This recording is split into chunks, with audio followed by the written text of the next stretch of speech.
Some families fear interracial relationships, not because they hate love, but because they fear losing something they spent generations trying to protect: a language, a tradition, a faith, a memory of home, and sometimes they fear the unknown. A young woman sits silently at a dinner table in Seoul. Across the world, a young man nervously rehearses what he will say before entering a home in Lagos. In Texas, a father stares at an old family photograph, wondering whether the future will still recognize the past.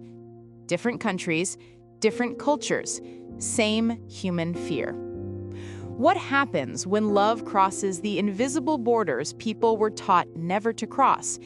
This is the story of why some families resist interracial relationships and what often changes their hearts. For most of human history, families survived through community. People married within their tribe, village, religion, or ethnicity, not simply because of preference, but because survival depended on familiarity. Shared language meant trust. Shared customs meant stability. Shared beliefs meant continuity. In many cultures, marriage was never seen as a union between only two individuals. It was a union between histories, ancestors, expectations, and entire families. So when someone brings home a partner from another race or culture, some families do not immediately see romance. They see uncertainty.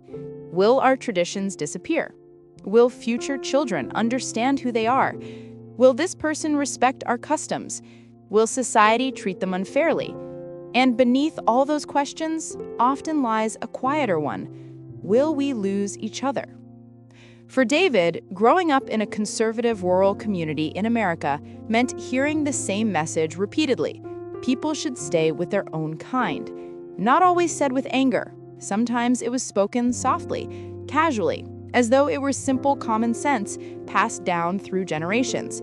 Then he met Amina, a Nigerian graduate student with a calm voice, brilliant mind, and a laugh that made strangers feel like old friends. Their connection was immediate, not because they ignored their differences, but because they became curious about them. She introduced him to jollof rice, family storytelling traditions, and the meaning of respect within her culture. He showed her quiet country roads, old family recipes, and the emotional honesty hidden beneath his reserved upbringing. But love between two people can sometimes awaken fear in everyone around them. David's parents worried he was abandoning his roots. Amina's relatives feared she would lose her identity in another country.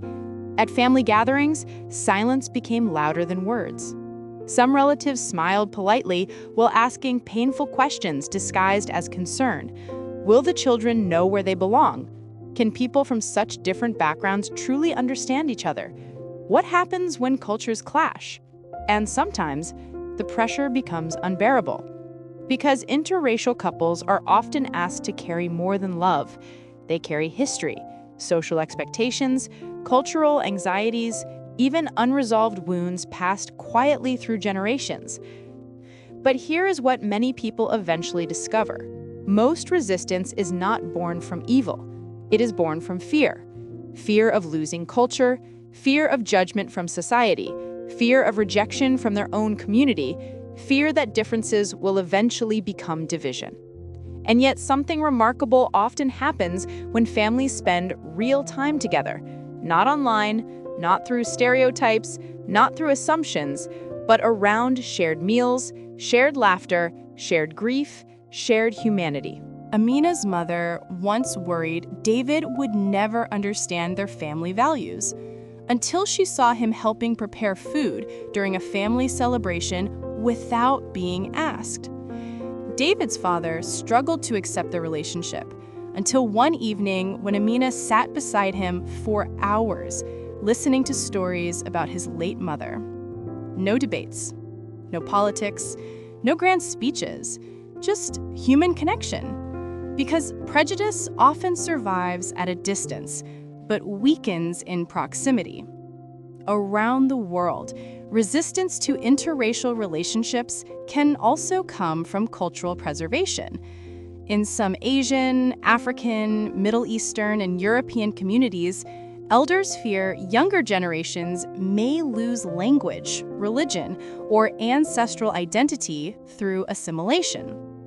And honestly, those fears are deeply human. Culture carries memory. It carries survival stories. It carries pain, resilience, recipes, music, rituals, and belonging. Wanting to preserve that does not automatically make someone hateful. But problems begin when preservation becomes exclusion, when fear prevents people from seeing the humanity standing in front of them. One of the biggest misconceptions about interracial relationships is that love alone solves everything.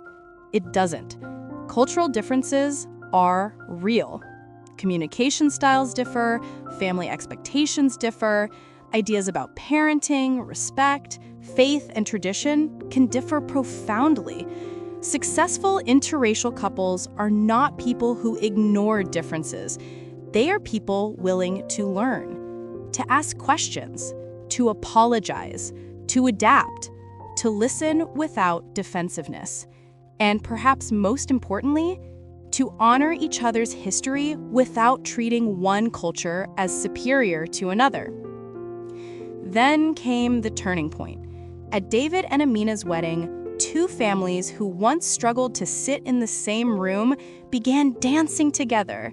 Nigerian music blended with country songs, traditional attire mixed with Western suits.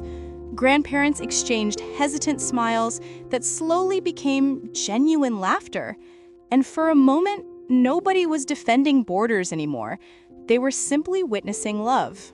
Not perfect love, not effortless love, but courageous love. The kind of love that asks people to grow beyond inherited fear. Because at the end of the day, every family wants the same thing: to feel remembered, to feel respected, to feel that their story will continue. And maybe interracial relationships do not erase those stories. Maybe they expand them. Maybe the future of humanity is not about abandoning identity, but learning how identities can coexist without fear. Different skin tones, different languages, different histories, yet the same tears, the same hopes, the same longing to belong. And perhaps that is the most human truth of all, that love does not ask people to become the same, only brave enough to understand one another.